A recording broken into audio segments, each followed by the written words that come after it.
in these next few panels and fireside chats, we're going to continue to look at the power of film to amplify solutions and stories of success. So for this first conversation, we're going to talk about how farmers are working toward climate resilience. Joining me for that discussion is Alejandra Sanchez, the Corporate Sustainability and Social Impact Marketing Manager at Driscoll's. While Alejandra is taking the stage, we're going to show a clip from Making Waves.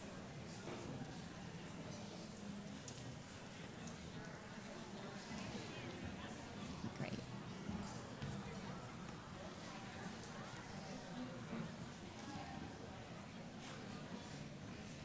It's coming.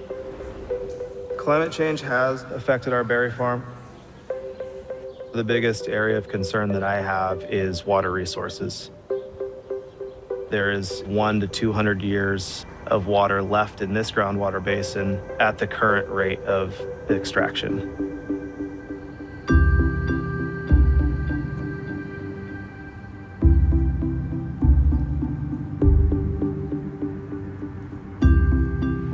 My name is JJ Skurich with Creekside Farms. We're on the Batchin Ranch in Watsonville, California. We need to find ways to capture recycled rainwater so that we can make the best use of what is available to us. My name is Gustavo Gutierrez. The name of our company is Horizon Berry Farms. We're a family-run business, and we grow organic blackberries for Driscoll's. As the climate has changed, we've been trying to implement things to protect our crops. So much of the globe is water stressed now. The groundwater's levels have dropped and will continue to drop. So directionally, we have to adjust now. A single approach isn't going to get it done. One of the techniques that I'm most proud of here in our farm was conservation tillage or no-till. What I'm doing now is pruning, getting rid of the old growth, stuff that we already harvested. All these canes will be mulched here in place. It creates a barrier, locks in our moisture. Before we started doing this no-till practice, I wasn't able to do this and find what I'm finding today, which is compost, earthworms, it's aerated. Once we started to find earthworms again, we had that aha moment that, oh, we're definitely changing the soil around here. We're in the summer right now. This has not been irrigated for months, and there's still moisture here. The challenge isn't to how we manage the environment, but how we respond to the environment. So a lot of the work is, how do I rethink the relationship between the fruit I produce and the water it takes to do so? This container farming system gives us an opportunity to use a significantly less amount of water through the whole growing cycle, which means that we can yield more fruit per gallon of water. When water hydrates this pot and drains out, this gutter system captures that water and channels it to a central point. Most of the water that the plant does not use is captured by this gutter system and recycled. This system has enabled us to reduce our water consumption in the neighborhood of 20 million gallons per year. I'm in this for the long run. And I know that sustainability is what's going to keep us in business. Agriculture is continuously evolving. If we do not continue that tradition of evolving with our crop, then we will be left behind. I'm the 4th generation in my family to be farming in this valley. I want my children to have the opportunity to continue that legacy. And they will need water to do that.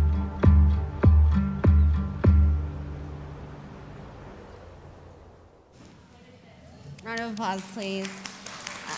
Alejandra, I think what this clip or this film illustrates for me is that there is a huge need to respond to the climate crisis in California and elsewhere in the world. And farmers are facing a lot right now. So I'm wondering if you can talk about the Recharge project that Driscoll's is working on, and really what was the inspiration behind it? I imagine it was these families who are doing the best they can. Yep. So these are good examples because this is an example of Driscoll's independent growers and what they're doing on their farms to conserve water. But Driscoll's, as we work with a network of independent growers, what we're trying to do is create change really through two different pathways. So one is either indirectly through our business model, so with our independent growers, or using the power of our brand and leveraging it for good. Yeah. And so the Recharge Project is a great example of that. So what that is, for those of you that aren't familiar with some of the Central Coast California agriculture, is different than the Central Valley. So instead of depending on kind of like the state water delivery systems, all of it is really, it's groundwater dependent. And you can have growers that will make, small changes or big changes on their farms, and all of that is really helpful. But you also need to make sure that you're doing things at a much wider level. That's really, it's non-competitive, and that's really what that groundwater recharge project was about. So Driscoll's was that project is the first on the Central Coast. It's in partnership with UC Santa Cruz, Natural Resource Conservation District. And Sustainable Conservation and several others that came together to find a basin-wide solution, and where Driscoll's uses the power of the brand there is funding in that initial research and then making that available to that larger Pajaro Valley Water District so that we can identify other recharge sites on the coast. It's you can't do groundwater recharge on any ranch. It varies by ranch. It varies by soil type. So that's just one of those examples of being able to respond in being able to respond in conditions like originally that was born out of drought. But then, as you saw, California, we had a lot of extreme heavy rains in this last year. It also helped to capture excess flood water. So trying to find those basin-wide solutions that can kind of service us in any extreme weather condition. Right, and making opportunities out of these crises is really key as ag is evolving to the climate crisis, and you see these growers evolving to respond to the climate crisis. Really, really important. And one of the things that you brought up, I think, is also important. This isn't just Driscoll's, right? This is all of these different partners. You're working with UC Santa Cruz, right? Yeah. You're working with all of these different institutions who only make it more collaborative and stronger. Totally, and that is what we try and do in any of our growing communities. So Driscoll's, we do farm outside of California. We also, we farm globally, 22 different countries, and these solutions look different in each growing region, but they are really based in these community-wide partnerships. Not cookie cutter, but definitely based on communities and listening to them. Really, really important. I wonder, for you, what does success look like when you're working with these communities on these different kinds of projects to respond to the climate crisis? I'm sorry no one can hear me because this keeps falling. Success looks like even if these solutions, they're not just on Driscoll's own farms. Those are, and not even necessarily for berries. So for example, in Mexico, some of the projects that we do there is with the International Center for Maize and Research Center, and that's for sharing watershed solutions or irrigation practices, conservation irrigation practices with growers that aren't even berry growers. So success is making sure that you are able to find, take off that initial risk from growers and try and find scalable solutions that are, for that entire region, not even if they're not berry growers, for example. Yeah, and it's so important that it really has to work for the farmers. It can't just be like, we're going to throw an innovation at you and, we're going to experiment. It has to be something that you already know works in a lot of ways. And that's one of the benefits of us also being able to have, I think, our own research farms. So, and being, they are our proprietary varieties, and they're based out of Watsonville. We have one of our research farms. So for example, in JJ's video, you saw a lot of the container production. That, we had a farm, we have a farm there where growers can kind of pilot at a really small scale to kind of take those lessons in a less riskier environment and then kind of make those decisions of what practices they want to take back to their own ranches. So that's another kind of like that risk offsetting that we try and provide. Sometimes even if it's not that, well, then we're taking those solutions to different research farms. And that kind of risk offsetting helps farmers take on these new sort of practices in a way that they couldn't before. Totally. And one of the folks mentioned earlier is that, you don't have the amount of funding that's going into cooperative extension, agencies, which is a predominant still source that growers use for that, for that information. And that's one of the gaps that we're trying to fill. But I think, this session being ahead of a lot of the other short films that you're about to show, and I'll specifically give a nod to Kiss the Ground and now Common Ground, which is that, we looked at consumers, which, finding that consumers' main source for sustainability-related information is from journalism, it's from TV, movies, and YouTube. Farmers and growers are also consumers, and Gustavo, who's featured in this film, one of the things that he expressed, which isn't caught on here, but one of the things that he expressed in his interview, and even independently from that, his son expressed in an interview, was that their access and inspiration for regenerative agriculture came from Kiss the Ground film, and that on weekends they kind of went into a YouTube rabbit hole. So you're kind of trying to, like, these films aren't just inspiring, some of the ones that we're going to see later tonight, they aren't just inspiring for consumers and changing kind of the decisions or choices consumers make, but they have the potential to also inspire and change the choices that farmers make. Yeah, that's such a great story, and thank you for sharing that. I know the Common Ground, Kiss the Ground folks will be so happy about that. Can you talk about the resources that are available for Driscoll's growers to do different things and to make sort of more successful changes on their farms when possible? So one of that is one of the things I mentioned is we do have our research farms located in all of our major growing regions, but then at our headquarter ranch, in Watsonville, that is where we give opportunity for some of the growers to pilot that at a much smaller scale. And outside of that, then we do have, as part of our R&D functions, we have divisions that focus on up and coming on-farm technology, so that we can be able to pilot those at a much smaller scale to then kind of provide that back to them. That's really, really helpful. I can't imagine. I want to shift gears a little bit and play another video from Field Among Fields. Yep. One of my daughters was being bullied at school. She asked me, "Hey, Dad, what is the point of living?" And that's where it hits me. There might be other girls in the same situation.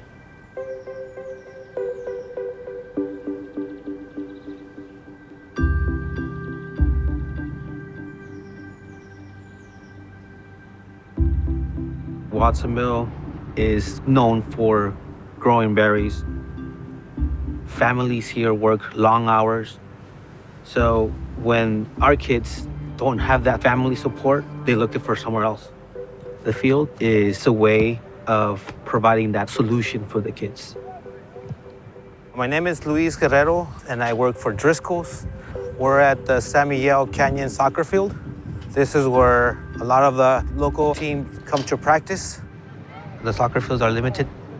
Having a field that we call home, playing here, seeing the farm workers working, it's something that the girls cherish.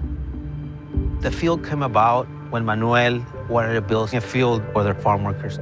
Vi la necesidad de tener un lugar para practicar soccer para los trabajadores de nosotros. Eso fue como inició este proyecto con Driscoll's, ahora solamente para equipos de niños. Mi idea para esta comunidad, me gustaría mejorarla, dejarla mejor de cómo la encontré y en proyectos como estos, ayudando a los jóvenes. Pajaro Valley United is a club that was founded in 2007 with the purpose of serving our community. You can be yourself, which is something I admire. I can build a better bond with my teammates, and I truly think that this is the team where I was meant to be. Let's go, PV! This soccer field has not only allowed players to come and connect, it also has helped create this sisterhood. This is their safe space. This is where they can come in and enjoy what they really love to do. We were actually considered underdogs, low-income families. We didn't have the privilege of having money or anything like that. But what talked louder for us was our stats and our performances. We're going to be going to Europe, playing the Gothia Cup in Sweden. Just a really good experience for all of us. 4 years ago, I took one of my teams to Barcelona.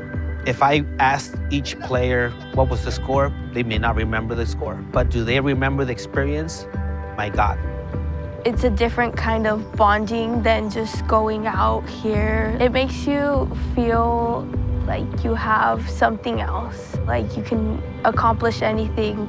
Due to the struggles that we have in our community, we just push hard, we work hard. That's where dreams are built. Those are the times when the girls just look at your eyes and say, Coach, thank you for everything. Come on, girls, bring it in, bring it in, bring it in, bring it in. Come on. All right, girls, thank you very, very much.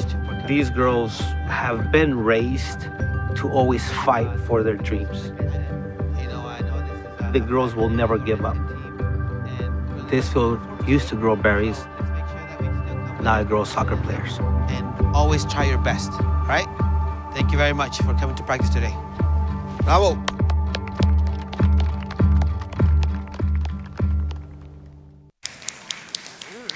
So what I like about this, so it started out as a soccer field for, farm workers to, play and have fun, right? And it really evolved into something else. What did that evolution look like? Yeah, I think just taking a step back of like the film and this story supports a much broader piece of the entire campaign of One Family, One Earth. And as part of that, one of our it was born.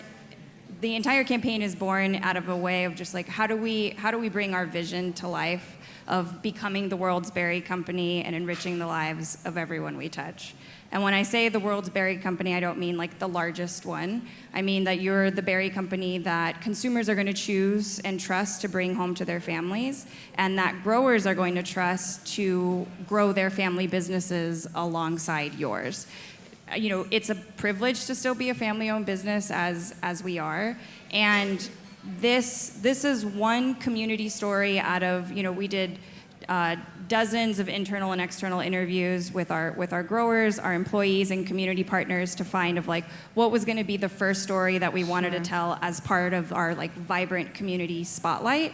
And there were really great stories from investments in rural broadband to kind of close the digital divide, investments in financial literacy for farm workers and partnerships that we were doing for that.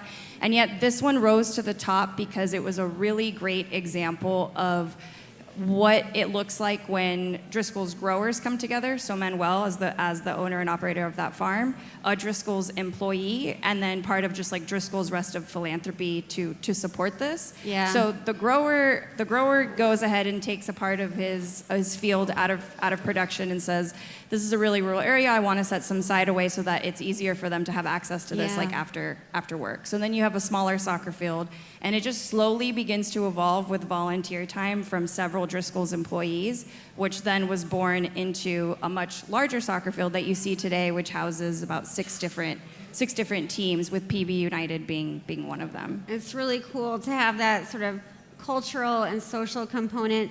What kind of support do the communities around Driscoll's growers, and the farm workers, what kind of resources do they need to have more kinds of these community spaces? Yeah, I think it's just important to acknowledge that what berry production looks like in communities, especially some of the newer growing communities. Berry production is very labor intensive. It's seasonal. And in some of the newer growing regions, you have to understand what is that additional seasonal labor or that new production system look like in terms of maybe adding additional constraints on community resources. So taking a step back and saying, if we're going to be here for the long term, what are some of the environmental and and social issues or social pressures that we might encounter, and that really varies by community. Yeah. And so each community kind of has its own focus areas of where we choose to invest in. But I think consistently across the board, what we've seen is just access to healthcare, preventative healthcare resources, and having safe spaces for kids to learn and play really is consistent across. And so this was one of many of those. Yeah. I think coming from a rural ag community and a farm working family myself, I could speak to that. Parents work really long hours. Yeah. They do. Our parents are out in the fields a lot, and it can tend to put a lot of responsibilities on kids at a really early age that's what Luis, our employee, really saw of that. I want to create a space so that these girls can come and be kids, that these girls have a chance outside to just learn about themselves, Right. to learn from each other and have new opportunities, even if we're in a rural community. And that's, despite of it being agriculture, it's a rural community. And so this field and this team has, created opportunities for girls to have collegiate scholarships. There's a couple girls who have gone on to play for the U17 national team for Mexico and for El Salvador, That's just coming really out of cool. that. That's really cool. Round of applause, everyone. You and I have talked about this earlier, and it's been talked about earlier today, but can you talk about how Driscoll thinks about sort of the connections between social well-being, which we just saw, and environmental resilience? Sure. So I think, in some of the areas, I'd say like Mexico is a great example where we look at what are some of the community-related issues that we're seeing that are, even outside of berry production. So for example, like deforestation is a topic and an issue in some of the growing regions where we're at in Mexico. And we see that as like, even if it has, it's separate from berry production, but we're operating in very near areas, that is a threat to the communities that we're in. And being a community-based business means that the health of our business is also as healthy as the communities that we're operating in. So there is a very interdependence of like community resiliency and environmental resiliency. When you have those issues that are affecting then their access to fresh water, it's affecting community resources. That's also just like where those, where those interdependencies and where that very like community niche approach is required. I'd love to hear how you personally sort of in this work, and you've been doing this for a while now, think about the urgency of the climate crisis and how it relates back to not just the company and profits, but these communities who depend on berry growing. Say that again, sorry. How do you think about the urgency of thank you everyone, the urgency of the climate crisis sort of personally, right? And you've been doing this work for a long time, and I know this is something that's important to you. And things are going to change for a lot of the growing communities for Driscoll's. What's sort of top of mind for you in making sure that, we've talked about how farmers can evolve, how growers can evolve, how workers can evolve. What does that look like? But I think I'm glad that you mentioned of like the workers can evolve. That's a really big piece as you look at climate change as Driscoll's is and trying to understand what could be threats to existing production regions and what, again, as I mentioned, of berry production being very labor intensive. Yeah. A lot of people might not know that only 2 people touch a Driscoll's berry, which is the harvester and you. Say that again so everyone knows, because I don't think anyone knows only it. 2 people. There's no processing. There's no additional warehouse. It's just there's 2 people that touch a berry, which is the harvester and you when you're picking up that clamshell in a store. So when you think of how climate change could affect a berry production region and possibly displace berries, that's a lot of labor, and that's really rooted in that community where that community is like all of our growers being local independent growers, 85% of that revenue goes back into the community. When those farms aren't there, how do you start to think ahead of what is that going to look like? How do we make sure that labor is also adapting at the same pace? So where are we going to leverage technology in the future and making sure that we're thinking of technology and the evolution of it from harvester through the R&D process, through distribution, through forecasting. Right. That even just kind of, you have to think about it holistically and not just in silo of like, this is a tech, this is a climate change solution. It's all interconnected, Right. and especially for really, just labor intensive commodities. That interconnectedness is so key in this work. I'm wondering if you can talk a little bit in our final minute or two. What have you found that contributes to a successful partnership between a company, its community-based sort of organizations, government agencies, and then those academic researchers, from UC Davis or wherever? Mm-hmm. You have to be rooted in that community. You have to, like, yes, we work with some national partners. The partnerships really vary. I think that you have to be willing to have those pre-competitive conversations. So we do that in a lot of our growing regions, especially around topics like water, especially on topics of like community infrastructure. And that is where you're not just going to have a one company solution. Yeah. And even here, just like part of the reason of why we chose to highlight both Gustavo and JJ instead of choosing just one grower and going deep was that even though they're both farm in Watsonville and their farms are only like less than 10 minutes apart, their diversity of like how they got to agriculture, their diversity of thought, their diversity of practices, like all of that is going to be needed to get out of a climate crisis. You're not just going to be able to have one solution, and I think like that was just one of the great highlights of being able to show that there are different approaches. What a great point, diversity of thought. My final question in our 48 seconds left. You grew up in a farming community and a farming family, and now you do this work and you're still in farming. What advice do you have to other young people who want to be part of agriculture and want to find different pathways? I think you have a well-diverse background and experience. And all of that experience has served me really well, and I think that's what's kept me grounded. I've worked in processing, food processing environments. I've worked as a harvest supervisor. I worked farmers markets, and all of that I actually bring into this role to make sure that I keep that kind of like broad perspective and stay grounded. Diversity of actions. Thank you so much, Alejandra. Always fun to talk to you. Nice. Thank you, Danny.